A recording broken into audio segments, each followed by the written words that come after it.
Hello, this is Juha from Beck's Brick Family, and today I'm gonna show you my Lego Dodge Charger police car. And I told you in the police pursuit car video that I'm gonna show this mock.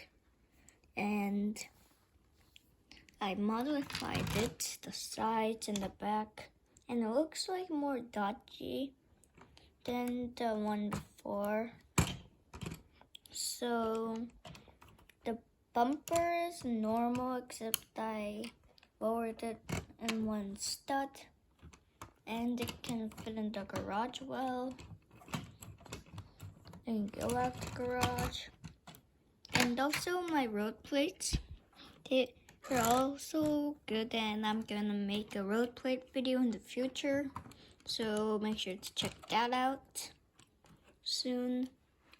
And the main thing, the Dodge Charger fits one minifig with a realistic chair goodbye minifigure.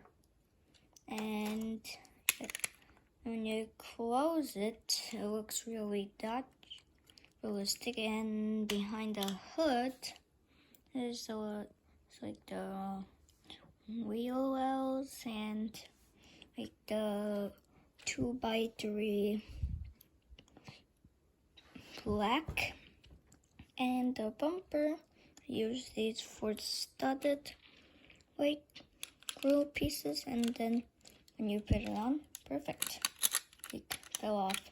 I'll just fix that. Here, I got it. Eek, the wrong stud. Okay, I fixed it.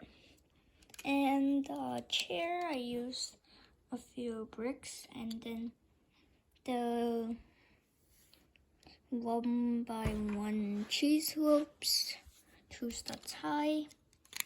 It keeps it perfect.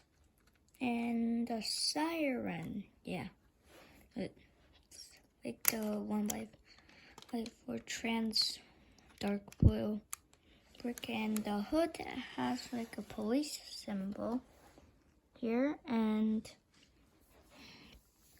you see at my police headquarters, I've got 4 cruisers, even though the 2 are gone. That's an emergency. There, okay. And so I put a spoiler here, and there's like a little more glass here. And also, there's a door in my mock police headquarters, which is a little hard because of the road plate. And then garage crossing, yeah. And so, that's it. Goodbye.